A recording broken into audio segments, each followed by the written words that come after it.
కేటీఆర్ గారు పచ్చకామరులు వచ్చినోనికి లోకమంతా పచ్చగానే కనపడుతుందట.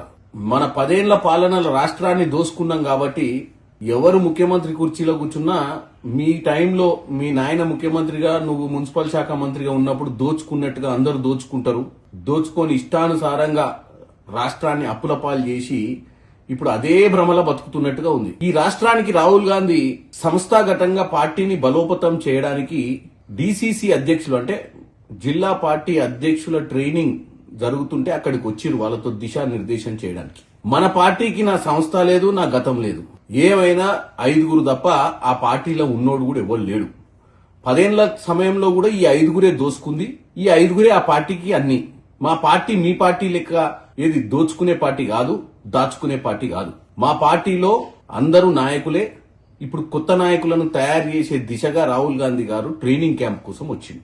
అంటే మనకి ఎక్స్పీరియన్స్ లేదు కదా ఇట్లాంటి ట్రైనింగ్ క్యాంపులు, ఇట్లా జిల్లా అధ్యక్షులకు ట్రైనింగ్ ఇవ్వాలి, జిల్లా అధ్యక్షులకు సంస్థాగతంగా ఏదో చేయాలని. మనకేమైనా మన కుటుంబ పాలన తప్ప మనకి ఏ పాలన అవసరం లేదు. 1000 కోట్ల కోసం వచ్చిండని, ఏటీఎం గా మార్చిండని, తెలంగాణను 6 గ్యారెంటీలు ఇస్తలేడని ఈ చిల్లర బొల్లర మాటలు మాట్లాడుతున్నాం.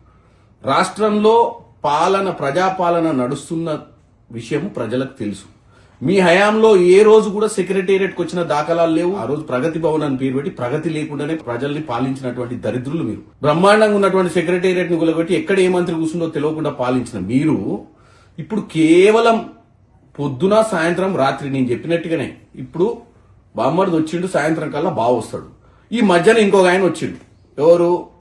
బీజేపీ నాయకుడు బండి సంజయ్ గారు. నేనేడ బస్సు మిస్ అవుతానో ఆయన ఏదో అన్నాడు, నేనేదో అనాలని చెప్పి అనడానికి రాహుల్ గాంధీ గారి గురించి ఆయన కూడా కామెంట్ చేస్తున్నారు.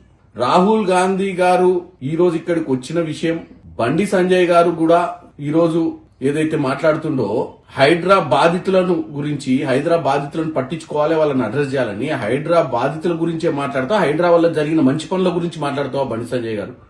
ఎందుకంటే మీరు కూడా బీఆర్ఎస్ ట్రాప్ లో వడకుర్రి. వాళ్ళు 1000 కోట్లు అంటున్నారు, నువ్వు 1000 కోట్లు అంటున్నావు. వాళ్ళు ఈ పాలన ఏదో అంటారు, నువ్వు అంటున్నావు. ఈ డ్రామా బంద్ చేసి ఆ డ్రామారావు మాటల్ని నువ్వు పట్టించుకోకుండా నువ్వు ఒక సెంట్రల్ మినిస్టర్ ఈ రాష్ట్రానికి ఏం చేద్దామో ప్లాన్ చేయమని గతం నుంచి చెప్తున్నా. రోజు పేపర్ల టీవీలో ఉండాలన్న ఒక పిచ్చి ఆలోచనతోటి సబ్జెక్టు కంటెంట్ పట్టించుకోకుండా పక్క పార్టీ మాట్లాడిన కంటెంట్ నువ్వు డ్రైవ్ చేయడం చాలా తప్పని చెప్తున్నా బండి సంజయ్ గారు.